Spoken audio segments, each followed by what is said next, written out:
Hello everyone, कैसे हैं आप सब। मैं आपका दोस्त इंजीनियर मासूम और आपका स्वागत करता हूं आपके अपने YouTube channel Amit unique classes 2 में। तो देखिए प्यारे दोस्तों, यहाँ पे लिखा हुआ है पार्ट 4, यानी इसको हम लोग ये भी बोल सकते हैं लेक्चर नंबर 4। इससे पहले मेरा नंबर सिस्टम के ऊपर, नंबर सिस्टम संख्या पद्धति के ऊपर मेरा 3 लेक्चर हो चुका है। जो लोग भी पहले वाला मेरा वीडियो नहीं देखे होंगे, कृपया करके आप लोग प्ले लिस्ट में जाइए या डिस्क्रिप्शन में जाइए, वहाँ से वो तीनों वीडियो को देख लीजिए, क्योंकि मैं वहाँ पे बहुत ही सरल, बहुत ही आसान, बहुत ही घरेलू एग्जाम्पल द्वारा आपको समझाया हूँ। नंबर सिस्टम को एकदम उसको तोड़ दिया हूँ, मरोड़ दिया हूँ वहाँ पे, एकदम ट्रिक वाइज, एकदम फनी स्टाइल में, एकदम मज़ेदार तरीका से आपको मैं वहाँ पे बताया हूँ, सिखाया हूँ। तो ज़्यादा मैं आप लोग का समय नहीं लूँगा,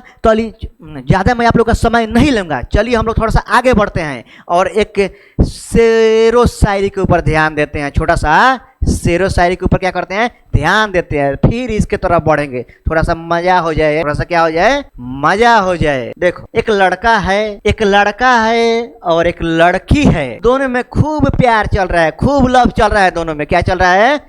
दोनों में खूब प्यार चल रहा है, दोनों में खूब लव चल रहा है। दोनों आंख मूंद के, आंख बंद करके एक दूसरे के लव में पड़ गए हैं और डूब गए हैं। तो देखिए ना, कुछ दिन चला, खूब चला, आगे चल के तो मामला गड़बड़ होने ही वाला है।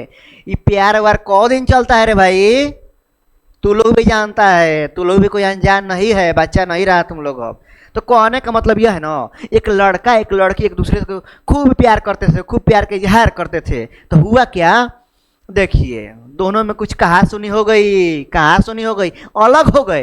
तो लड़का क्या कहता है लड़किया से, या ये भी बोल सकते हैं कि लड़कियां क्या कहती है लड़कवा से। अब तुम लोग अपने ऊपर मत ले लेना। देखो, एक एग्जाम्पल दे रहा हूं मैं। आखिर हमसे क्या ऐसी गलती हो गई कि लोग हमको ऐसे भुला दिए जैसे कभी जानते ही नहीं थे। फिर से ध्यान दो एक बार। आखिर हमसे क्या ऐसी गलती हो गई कि लोग हमको ऐसे भुला दिए जैसे कभी जानते ही नहीं थे। तो देखो, यहाँ पे कहने का यह बात है, भुला दिए तो भुला दिए, उससे कोई मायने नहीं रखता है। अब आओ, मैं तुम लोग को यहाँ पे याद दिलवा देता हूँ। जो भुलाया है ना, मैं तुमको यहाँ पे याद दिलवा देता हूँ। मैं क्या करता हूँ, यहाँ पे तुम लोग को याद दिलवा देता हूँ। ध्यान दो यहाँ पे। देखो दोस्तों, पार्ट नंबर 4, यानी हम इसको लेक्चर नंबर 4 भी बोल सकते हैं। क्या बोल सकते हैं? Lecture number 4। तो आप बोलिएगा कि लेक्चर नंबर 4 है, तो लेक्चर नंबर 1 और 2 और 3 कहाँ गया? आपके डिस्क्रिप्शन में है, आपके प्ले लिस्ट में है, आपके प्ले लिस्ट में जाकर देख लो वहां से। इससे भी शानदार वहां पे ट्रिक बताए हैं, एकदम गर्दा उड़ा दिया है वहां पे। इधर कुछ नहीं है। पहले वाले क्लास देखो, एकदम दीवाना हो जाओगे मेरा। चलो आगे बढ़ते हैं, चलो। देखो बाबू, यहाँ पे लिखा हुआ है रेशनल नंबर, जिसको हिंदी में बोलते हैं परिमेय संख्या। इंग्लिश में क्या बोलते हैं? Rational number. हिंदी में क्या बोलते हैं? तो परिमेय संख्या। तो आइए ना, यहाँ पे मैं कुछ आपको रिकॉल करवाता हूँ, मैं आपको कुछ याद दिलवाता हूँ। क्या आपने 10th क्लास में पढ़ाई नहीं किया है? जरूर पढ़ाई किए होंगे, तभी ना आप 11th 12 का पढ़ाई कर रहे हैं। यहाँ पे 12 क्लास लिखा हुआ है भाई। वो तो 12 में ऐसे ही कूद क्या गए, पहले 10th में गए होंगे, तब 11th में आए होंगे, तब ना 12 में आए हैं। तो कहने का मतलब यह है, रेशनल नंबर, परिमेय संख्या से आप सब लोग परिचित होंगे। 10वां क्लास में नहीं पढ़ना है, सीधे वहां पे 3 नंबर का क्वेश्चन पूछ लिया जाता है कि सिद्ध करे कि √3 एक परिमेय संख्या है। Prove that √3 is a rational number, या prove that √5 is a rational number, या prove that 7 √5 is a rational number, etcetera. मतलब एटीसी होता है। एटीसी का फॉर्म क्या होता है? एटसेट्रा। तो रिकॉल कीजिए, पीछे चलिए, अपने अतीत में चलिए, आपने क्या करके आया है। तो 10th क्लास में आप लोगों ने परिमेय संख्या, उसमें परिमेय संख्या में आपको पढ़ना था, एक नंबर दिया रहता है, पहचाना था क्या यह संख्या परिमेय है, क्या अपरिमेय है, यह भी आपको उसमें पढ़ना था कि सिद्ध करे कि √3 √5 या दिस डेट जो भी हो, एक परिमेय संख्या है या एक अपरिमेय संख्या सिद्ध करना था ना। तो वहां से आगे हम बढ़ के यहाँ पे देखिए आपको क्या सिखाने का प्रयास कर रहे हैं। मतलब मैं ये बताया आपको कि इसको आप लोग पीछे भी पढ़ चुके होंगे, आज जरूर पढ़े होंगे 10वीं में जब पास किए हैं तो ईमानदारी से। तो रेशनल नंबर हिंदी में बोलते हैं परिमेय संख्या। तो परिमेय संख्या किसको बोलते हैं दोस्त? तो 10वीं में क्या पढ़े थे? ऐसा संख्या जिसे P बाई क्यू के रूप में लिख सकते हैं, जहाँ Q का वैल्यू 0 के बराबर नहीं होना चाहिए, क्या कहलाता है? तो परिमेय संख्या कहलाता है। तो उतना से काम नहीं चलने वाला है, रटने रटाने वाला डिफिनीशन से काम नहीं चलने वाला है। फिर में पढ़ जाइएगा आप, फिर में पढ़ जाइएगा। गांव सब में यहाँ कैसे भी निकल जाते हैं, जब जाइएगा ना आगे तो फेर में पड़ जाइएगा आप। क्या कीजिएगा? फेर में। तो जिस फेर में पढ़िएगा ना, मैं वहीं से निकालने का काम करता हूँ। क्या करता हूँ? मैं वहीं से आपको बाहर निकालने का काम करता हूँ। तो देखिए ना मैं आपको कैसे बाहर निकालता हूँ, थोड़ा सा ध्यान दे दीजिए मेरे तरफ। देखो यहाँ पे, now come to the point. हम अपने विषय वस्तु पर ध्यान देते हैं। खाली बकवास करने से काम चलेगा? खाली बकवास करने से काम चलेगा? नहीं चलेगा ना। तो लोगों ने एक और शायरी याद इस पे आ गया हमको। क्या हो गया? एक शायरी और इसी पे याद आ गया। देखो ध्यान से सुनो। प्यार करने, अब बाबू सोना करने से पेट नहीं भर जाता है दोस्त। सबसे पहले अपने करियर पे ध्यान देना पड़ता है। लोग आते जाते रहेंगे आपके लाइफ से, खेलते रहेंगे आपके लाइफ से, लेकिन आपका जो करियर है ना, आपका एजुकेशन है ना, वही हमेशा आपका साथ देगा। लिख कहीं लिख लो इसको, कहीं लिख लो। मासूम सर बोल रहे हैं, इसको लिख लो कहीं। बहुत काम का चीज है, काम करेगा तुम लोग आगे में। ये मेरे बात में सब याद आएगा तुम लोगों को। चलो अब सचमुच का नाम कम टू द पॉइंट आते हैं, डिस्कस करते हैं इसको। देखो, a number which is in the form of P by Q, जहाँ Q का वैल्यू 0 नहीं होना चाहिए। A number which is in the form of P by Q, Q does not equal to 0। आओ ना पहले इसको समझ लेते हैं। एक ऐसा संख्या जो P बटे Q का रूप का होना चाहिए, जहाँ पे है जो Q दिख रहा है ना, इसका वैल्यू 0 नहीं होना चाहिए। ये जो Q आपको दिख रहा है मेरे प्यारे भाई, मेरे प्यारे दोस्त, मेरे प्यारे बंधु, ये मेरे प्यारे दुश्मन, देखो यहाँ पे मैं दुश्मन को भी पढ़ाता हूँ, दोस्त को सिखाता हूँ, साथ में दुश्मन को भी सिखाता हूँ कि वो भी कुछ सीखे हमसे। देखो यहाँ पे अ number which is in the form of P by Q. देखो ना यहाँ पे क्या कर रहे हैं, इसका ऑपरेशन स्टार्ट कर दिया है हम। तो देखिए यहाँ पे a number which is in the form of P by Q, Q does not equal to 0। तो देखिए ना मैं पहले इतना ही दूर का ऑपरेशन करता हूँ। तो देखिए यहाँ पे आइए, P बाई क्यू एक ऐसा नंबर, वह सभी संख्या जो P बाई क्यू के फॉर्म में हो, लेकिन Q का वैल्यू 0 के बराबर नहीं हो। क्यों नहीं होना चाहिए? आइए इसका मैं रीजन बताता हूँ। मान लीजिए एज फॉर एग्जाम्पल, यहाँ पे 4 ले लिया और बट्टे में मैं 0 लगा दिया।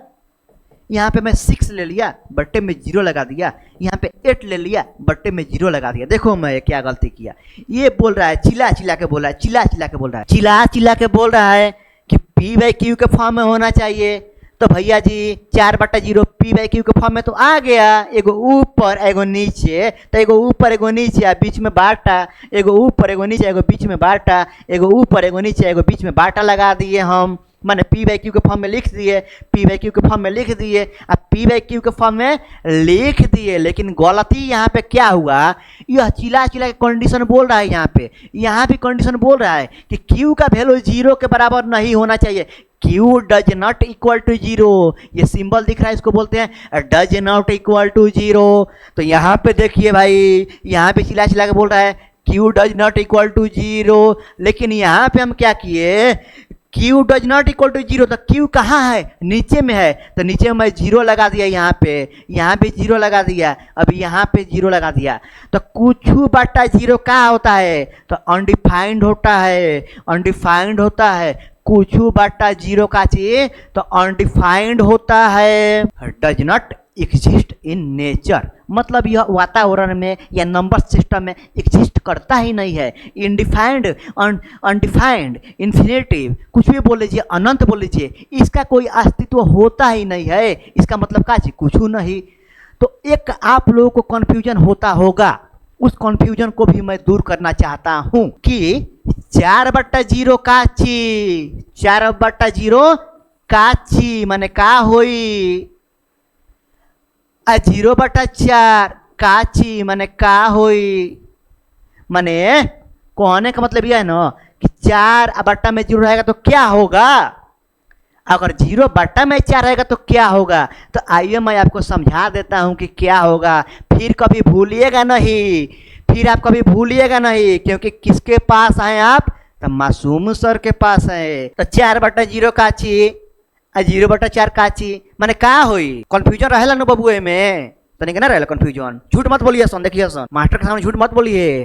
तनिक जहाँ बैठल बड़सन वो जैसे हम बैठ के एजा आइल बनी, हेजा खड़ा के पढ़ाओ तनी तो तनिक वो जैसे बैठिए के आइल बनी, सब मालूम है हमरा का तनिक कंफ्यूजन हो सकता। तो देखिए कहने का मतलब यह है कि 4/0 माने नीचे 0 रहेगा तो क्या होगा और ऊपर 0 रहेगा तो क्या होगा। तो आइए ना बताता हूँ, ध्यान से देखिएगा मेरे तरफ और ध्यान से सीखिए इस कॉन्सेप्ट को। कहने का मतलब यह है, पर में आपको 0 दिख गया, इसका मतलब क्या हुआ है, इसका वैल्यू निकल जाएगा। 0/4 क्या होगा, 0 हो जाएगा। यहाँ पे देखिए 0/4 क्या हो जाएगा, 0 हो जाएगा।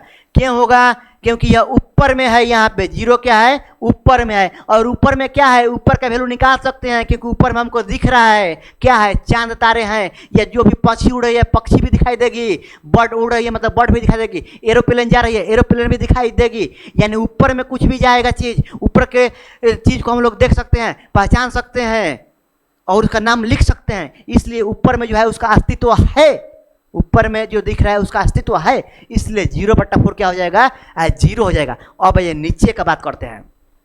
नीचे मान लीजिए मैं यहाँ पे खड़ा हूँ, आप लोग यहाँ पे खड़े हैं, और इसके नीचे में बाबू, इसके बाबू नीचे में, जमीन के नीचे में क्या हो रहा है, क्या घटना घट रही है, कुछ दिखाई दे रहा है, कुछ नहीं दिखाई दे रहा है। अंदर सुने हैं कि अंदर से सोना निकलता है, कोयला निकलता है, तेल निकलता है, का आपको दिख रहा है का अंदर में क्या हो रहा है। ऊपर तो दिख गया कि हाँ चांद तारे चमक रहे हैं, चांद तारे सूर्य भगवान दिखाई दे रहे हैं, इधर से उधर मतलब उग रहे हैं और डूब रहे हैं, सब दिखाई दे रहा है घटना, लेकिन नीचे का कोई घटना नहीं दिखाई दे रहा है, मतलब ज्ञात नहीं है, सिर्फ सुने हैं, ज्ञात नहीं है। तो वही ना बात आ गया, यहाँ पर ध्यान दो, 4 और नीचे आ गया 0, मतलब अनडिफाइंड हो गया, अनंत हो गया, अपरिभाषित हो गया। नीचे में 0 कोई अस्तित्व है ही नहीं, मालूम नहीं है कि क्या है नीचे, तो इसीलिए अनंत कर दिए, कुछ मालूम नहीं है हमको। ऊपर में 0, आसमान चांद तारे दिखाई दे रहा है, इसका मतलब वैल्यू इसका निकल जाएगा, 0 हो जाएगा। तो वही बात लिखा है, अब देखो समझ में आ गया होगा ही कि क्यों लिखा है, a number which is in the form of p/q where q does not equal to 0, मतलब q का वैल्यू 0 नहीं होना चाहिए। अब q कहाँ है, यहाँ पे p/q, तो q नीचे ना है, तो नीचे में कभी 0 रखेंगे, गलती करेंगे या नहीं करेंगे ना, क्योंकि नीचे मालूम नहीं है कि क्या आएगा, तो गलती नहीं करना है मेरे दोस्त, मेरे प्यारे भाई, जो भी आप लगते हो मेरे, तो ये गलती नहीं करना है। चलिए आशा करता हूँ कि यह कॉन्सेप्ट क्लियर हो गया होगा, यह कॉन्सेप्ट आप लोगों को क्लियर हो गया होगा। थोड़ा सा हम लोग आगे बढ़ते हैं। अब a number which is in the form of p/q q does not equal to 0, यहाँ का ऑपरेशन हो चुका है। अब ऑपरेशन यहाँ का बाकी है कि HCF of p comma q is equal to 1, तब इसको क्या कहेंगे, इज कॉल्ड रेशनल नंबर। आइए एक बार हिंदी में बक देते हैं, हिंदी में एक बार बक देते हैं इसको। A number which is in the form of p/q q does not equal to 0, क्या कह रहा है ये डिफिनेशन वहाँ, कह रहा है ना भाई, वो कह रहा है ऐसा संख्या जो p/q के रूप में हो और q का वैल्यू 0 के बराबर नहीं हो। ये तो आप लोग यहीं तक पढ़े होंगे, लेकिन ये मेरा नया कॉन्सेप्ट देखिए ना, इसमें क्या, इसमें ठूस ठूस के भर दिया हूँ, इसमें क्या ऐड कर दिया हूँ, कोई नहीं बताएगा, कोई बुक भी नहीं बताएगा, यह कोई टीचर ना बताएगा आपको और ना कोई बुक बताएगा, ये बताएगा तो सिर्फ मासूम सर का एक्सपीरियंस बताएगा, समझे। एक्सपीरियंस बहुत मायने रखता है बाबू, एक्सपीरियंस क्या करता है, बहुत मायने रखता है, और ये सब मेरा एक्सपीरियंस है। HCF of p comma q is equal to 1, 2 गो नंबर लेना है, दोनों का HCF, HCF मतलब क्या होता है, महत्तम समूह परतक मस, निकालने पर कितना आना चाहिए, तो 1 के बराबर आना चाहिए। आइए एग्जाम्पल द्वारा समझाता हूँ। एग्जाम्पल देखिए, यहाँ पे थोड़ा एग्जाम्पल देखिए। मान लीजिए लिखा हुआ है 15/10। मैं आपसे पूछूंगा कि क्या यह परिमेय संख्या है, रेशनल नंबर है, तो बोलिएगा जी सर है, क्योंकि हम लोग इसको P बटा Q के फॉर्म में लिख सकते हैं। तो ध्यान दो यहाँ पे, और number which is in the form of P by Q, बहुत बढ़िया बात है। P बाई Q के रूप में दिख रहा है, बहुत अच्छा बात है। Q का वैल्यू 0 नहीं होना चाहिए, Q का वैल्यू 0 नहीं है, 10 है, बहुत बढ़िया बात है, उससे भी बढ़िया बात है। लेकिन यहाँ पे आ जाइए, HCF of P by Q, P का Q, तो P ये है और Q ये है। P का वैल्यू 15 है और Q का वैल्यू 10 है, तो 15 और 10 का तो HCF निकालिए तो कितना आ रहा है यहाँ पे। अब ये आइए ना, दूध का दूध अब पानी का पानी हो जाएगा। यहाँ पे आइए, 10 अब 15 का तो HCF निकाल दीजिए आप। 10 से कहीं 10, 15 में से 10 गया 5, 10 के 10, 5 दूनी के 10। तनी भैया देखिए तो यहाँ पे HCF का वैल्यू कितना आ गया। HCF माने महत्तम समूह परत का वैल्यू कितना आ गया, तो 5 ना आ गया यहाँ पे।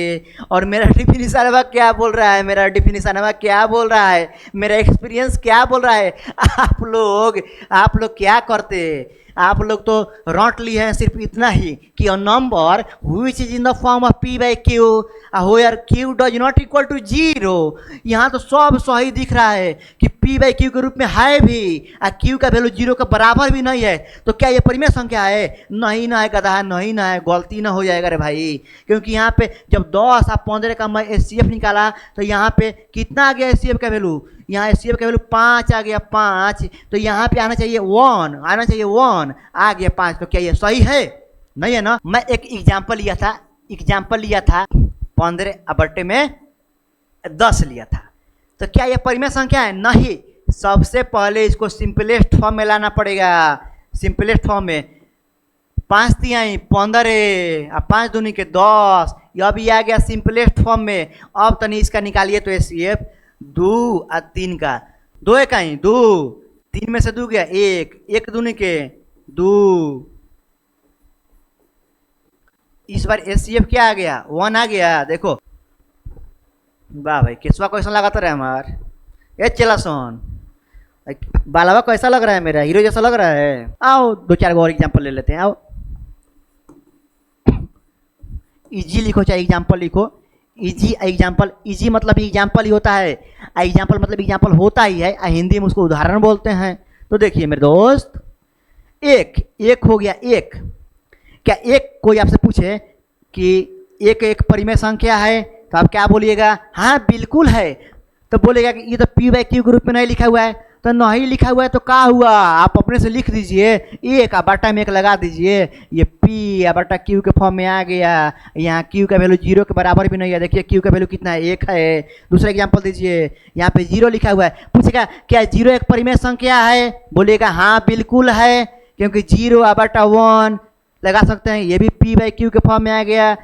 Q का वैल्यू यहाँ पे 0 के बराबर नहीं है। और ऐसे भी बहुत सारे एग्जाम्पल हो सकते हैं। हमें आगे आए ना, देखो बात सुन लीजिए, इसी पे याद आ गया। जिंदगी लाइफ इट नॉट इजी, जिंदगी आसान नहीं होती है। जो जिंदगी है ना अपना, जिंदगी आसान नहीं होती है, इसे आसान बनानी पड़ती है। तो बोलिएगा सर कैसे बनानी पड़ती है? जिंदगी आसान नहीं होती है, इसे आसान बनानी पड़ती है। बहुत कुछ सब्र करके, बहुत कुछ बर्दाश्त करके और बहुत कुछ नजरअंदाज करके। चलिए तो आगे बढ़ते हैं। इरेशनल नंबर यानी अपरिमेय संख्या, इरेशनल नंबर यानी अपरिमेय संख्या। और डिफिनीशन में, परिभाषा में लिखा हुआ है, a number which is in the form of P by Q, P by Q के फॉर्म में ये भी होना चाहिए। और यहाँ भी Q का वैल्यू 0 नहीं होना चाहिए। Q का वैल्यू क्यों 0 नहीं होना चाहिए? यानी ऊपर वाले को हम लोग अंश बोलते हैं या नीचे वाले को हर बोलते हैं। ऊपर वाले को क्या बोलते हैं? अंश, और नीचे वाले को हर। माने हर में 0 नहीं होना चाहिए, हर में 0 नहीं होना चाहिए, नहीं तो क्या हो जाएगा? अपरिभाषित हो जाएगा, अनंत हो जाएगा, अनडिफाइंड हो जाएगा। इसीलिए नीचे में 0 क्या करना है? तो नहीं रखना है मेरे दोस्त, मेरे भाई, नहीं रखना है, समझे? चलिए यहाँ तक हो गया। इज कॉल्ड इरेशनल नंबर, ये तो बहुत इजी है। इसका एग्जाम्पल देखिए,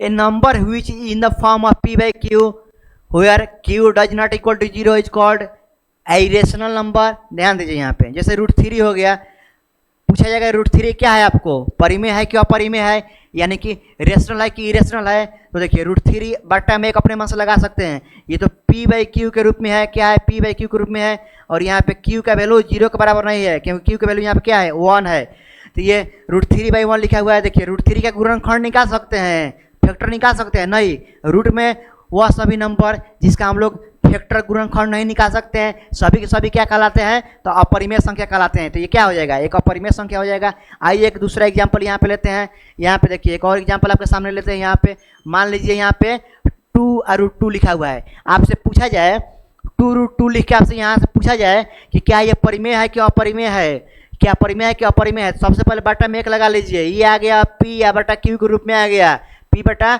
q के रूप में आ गया, यहाँ q का वैल्यू 0 भी नहीं है।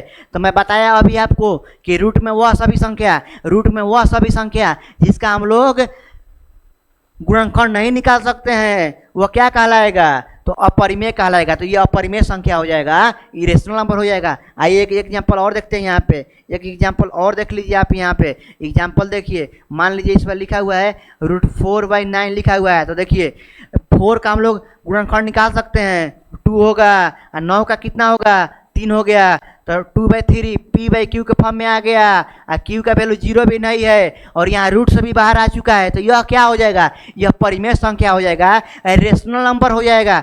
रूट में वह सभी संख्या जिसका हम लोग अभाज्य गुणनखंड या उसका हम लोग फैक्टर निकाल सकते हैं, तो वह क्या कहलाएगा, परिमेय कहलाएगा, और जिसका नहीं निकले वह क्या कहलाएगा, तो अपरिमेय कहलाएगा। तो चलिए हम लोग आगे बढ़ते हैं। अब इससे हम लोग आगे बढ़ते हैं। आज हम लोग अपना नंबर सिस्टम खत्म करके ही छोड़ेंगे, चाहे कितना भी समय हो जाए। क्या करेंगे, तो आज पूरा का पूरा आज क्या करना है बाबू, खत्म कर देना है। लास्ट यही ना है अपना, देखिए लास्ट हम लोग पहुंच गए यहाँ पे। देखिए लास्ट वाला क्या है, रियल नंबर, वास्तविक संख्या हिंदी में बोलते हैं, क्या बोलते हैं, हिंदी में बोलते हैं वास्तविक संख्या बोलते हैं। रियल नंबर यानी हिंदी में बोलते हैं इसको वास्तविक संख्या बोलते हैं। देखिए ये नंबर जो दिख रहा है ना, रियल नंबर वास्तविक संख्या, इस सब नंबर का बाप है, father of all the number बोल सकते हैं सिंपली भाषा में। कि और शायरी सुनने का मन कर रहा है दोस्त, और शायरी सुनना है का तुम लोग जब नया न लड़का लड़कियां न प्यार में पड़ता है ना, प्यार में तो लड़का लड़कियां बाप इतना बतियाने में मगन रहता है, खाने पीने उठने सुतने पढ़ने लिखने यहाँ तक तो ठीक है, जब बाथरूम हो जाता है ना तो साला उसमें भी मोबाइल वाले के जाता है। क्या करता है, तो उसमें भी मोबाइल वाले के जाता है बतियाने के लिए, कि बतियाएंगे अब इसी में, अल्लाह चैटिंग पर चैटिंग कर रहा है, चैटिंग पर चैटिंग एकदम, वो सब ठीक है। जो मैं कहना क्या चाहता हूँ, ध्यान दो, मैं कहना यह चाहता हूँ ना कि नया जब प्यार होता है, खुद की मम्मी को क्या बोलता है, मम्मी माई, गरियाइयो देगा माई रे, गर्लफ्रेंड रहेगी ना, चाहे गर्लफ्रेंड है उसका कोई बॉयफ्रेंड है ना, तो उससे मम्मी जी कैसी हैं, खाना वाना खाई हैं, तबीयत ठीक है ना उनका। बाप रे बाप, प्यार में साला ये देखो, खुद का माई मम्मी और उसकी माई मम्मी जी। चलो भाई आगो ध्यान दो। Number which can represented on the number line called real number। देखिए कहना क्या चाहता हूं, ध्यान दीजिए थोड़ा सा यहाँ पे। देखो दोस्त, इधर हो गया प्लस इन्फिनिटिव, इधर हो गया माइनस इन्फिनिटिव, इधर हो गया जीरो, इधर क्या हो गया जीरो। अब इधर आइए, -1 -2 -3 -4 -5 डैश डैश डैश, इधर +1 +2 +3 +4 +5 एंड सो ऑन। अब देखिए खेला यहाँ पे स्टार्ट होगा। ध्यान दीजिए, यहाँ पे प्लस को आप लोग लिख भी सकते हैं और नहीं भी लिख सकते हैं, लेकिन माइनस को तो आपको दिखाना पड़ेगा। तो देखिए, जीरो से पहले माइनस की दुनिया, जीरो के बाद प्लस की दुनिया। कहने का मतलब यह है, ध्यान दीजिए यहाँ पे। तो देखिए अभी तक हम लोग 11 टाइप का नंबर पढ़ चुके हैं इससे पहले, जितने भी नंबर पढ़े हैं ना सब के सब आके इसमें समा जाएंगे। जो भी नंबर पढ़े हैं वो इस नंबर लाइन पे हम लोग दर्शा देंगे तो क्या कहलाएगा, रियल नंबर, वास्तविक संख्या कहला जाएगा। चलिए मैं शुरू से स्टार्ट करता हूँ, आपको याद दिलाता हूँ। नेचुरल नंबर आप पढ़े थे ना, 1 से स्टार्ट होता है, 1 से। देखो ना यहाँ पे 1 आ चुका है, आपका 1 आ चुका है, वहाँ से एक संख्या ले लिए। उसके बाद मैंने आपको होल नंबर पढ़ाया था, यानी पूर्ण संख्या। 0 पूर्ण संख्या होता है, 0 से स्टार्ट होता है। देखो यहाँ पे 0 आ चुका है। उसके बाद मैंने आपको इंटीजर्स बताया था, यानी पूर्णांक बताया था कि इस दुनिया में प्लस माइनस का काम क्यों पड़ा, आखिर उसका जरूरत पड़ा तो क्यों पड़ा। तो +-1 +-2 मैं वहाँ पे पढ़ाया था। देखो ना यहाँ पे आ चुका है, +1 लिखे हैं और -1। उसके बाद तुमको क्या बताया था मैं, उसके बाद मैं बताया था इवन नंबर, वो सभी संख्या जिसमें 2 से पूरी भाग लग जाए उसको क्या बोलते हैं, सम संख्या, इवन नंबर। देखो ना यहाँ पे 2 नहीं दिख रहा है, 2 में भाग नहीं लगेगा पूरी, 4 में नहीं लगेगा, देखो आ गया वो। ऑड नंबर जिसमें 2 से भाग नहीं लगे, मतलब 1, 3, 5, 7। देखो ना यहाँ पे है ना, 1 है, 3 है, 5 है, आगे और भी ले सकते हो। अब उसके आगे मैं क्या बताया था प्राइम नंबर माने अभाज्य संख्या। अभाज्य संख्या किसको बोलते हैं, ऐसा संख्या जिसका केवल 2 फैक्टर हो, 1 से या खुद से। तो भाज्य संख्या क्या हुआ था वहाँ पे, 2 हुआ था, 3 हुआ था, 5 हुआ था। देखो ये भी शामिल है यहाँ पे। फिर आपको बताया था अभाज्य संख्या जिसका 3 फैक्टर हो, तो 4 का हुआ था और 6 आगे हम लोग ले सकते हैं, वो हो गया। उसके बाद मैं क्या बताया था, ट्विन प्राइम नंबर बताया था। जितना भी मैं नंबर बताया हूँ, जितने भी तरह का नंबर आपको बताया हूँ, जितने भी तरह का नंबर, सब के सब इसमें शामिल हो गए। तो इसीलिए हमको क्या बोलते हैं, इसको father of all the numbers. ऐसे सिंपल भाषा में बोल सकते हैं, fathers of all the numbers are called real number. Hindi में जितने भी तरह का नंबर दिख रहा है उसके बाप को क्या बोलेंगे हम लोग, तो रियल नंबर बोलेंगे, वास्तविक संख्या बोलते हैं। क्या बोलते हैं, वास्तविक संख्या बोलते हैं। आइए एक छोटा सा एग्जाम्पल मैं आपके सामने पेश करता हूँ, आपको दिखाता हूँ, उससे आपको समझने में और ही आसानी होगी। देखिए बाबू, देखिए यहाँ पे ध्यान दे दीजिए थोड़ा सा। कहने का मतलब यह है, real number is generally denoted, या इसको हम लोग रिप्रेजेंटेड भी बोल सकते हैं बाई कैपिटल आर। देखिए ये तो इंग्लिश में हो गया। अब एक बार हिंदी में भी समझ लीजिए, क्या लिखा हूं यहाँ पे, रियल नंबर इज, हिंदी में क्या होगा, इसका हिंदी क्या होगा, वास्तविक संख्या को जनरली मतलब सामान्य रूप से डिनोटेड या रिप्रेजेंटेड मतलब दर्शाते हैं। कैसे, तो आर से, बड़ा वाले आर से। तो आर इज इक्वल टू हम लोग लिख सकते हैं Q plus Q C, Q plus Q C लिख सकते हैं यहाँ पे, क्यू प्लस क्यू सी। अब देखिए यहाँ पे कहने का मतलब यह है, आर क्या हो गया आपका, रियल नंबर हो गया, वास्तविक संख्या हो गया। और क्यू क्या हो गया आपका, परिमेय संख्या को, रेशनल नंबर को हम लोग क्यू से दर्शाते हैं। और क्यू सी मतलब इरेशनल नंबर, अपरिमेय संख्या। तो हम लोग सिंपल भाषा में ये भी बोल सकते हैं कि परिमेय और अपरिमेय संख्या को आपस में जोड़ देंगे। कैसे जोड़ रहे हैं, देखिए यहाँ पे प्लस लगाए हैं। प्लस मतलब क्या होता है, जोड़ना होता है। मतलब रेशनल नंबर और इरेशनल नंबर, हिंदी में अगर बोले तो परिमेय और अपरिमेय को आपस में क्या कर रहे हैं, कंबाइन कर रहे हैं, उसको जोड़ रहे हैं। दोनों को जोड़ देंगे तो क्या कहलाएगा, वो रियल नंबर कहलाएगा। तो देखिए, आशा करता हूं कि नंबर सिस्टम में जो भी पढ़ाया इसमें 12 तरह का टोटल नंबर था, आपको बहुत ही अच्छा तरीका से समझ में आ गया होगा। और एक बात, अगर आपको कोई भी कन्फ्यूजन होगा या कहीं भी कोई डाउट होगा तो कमेंट करके आप जरूर बताइएगा कि सर हमको यहाँ पे समझ में नहीं आया। तो चलिए अब आप लोगों से विदा लेने का समय आ गया है। एक बार कमेंट करके आप जरूर बताइएगा कि यह वीडियो कैसा लगता है। अगर आपको यह वीडियो पसंद आता है तो इस वीडियो को पूरे आंधी तूफान की तरह फैला देना है, अपने ग्रुप में, अपने दोस्तों के साथ, और जहाँ जहाँ मन करे वहाँ वहाँ फैला दीजिए। अपने गर्लफ्रेंड के पास भी भेज दीजिए, साले को क्या कीजिए, अपने गर्लफ्रेंड को भेज दीजिए। आगे वाले क्लास से अपना जो भी सिलेबस होगा वहाँ से हम लोग स्टार्ट करेंगे। Okay, thanks for being with me and thanks a lot for watching this video and thanks for everything.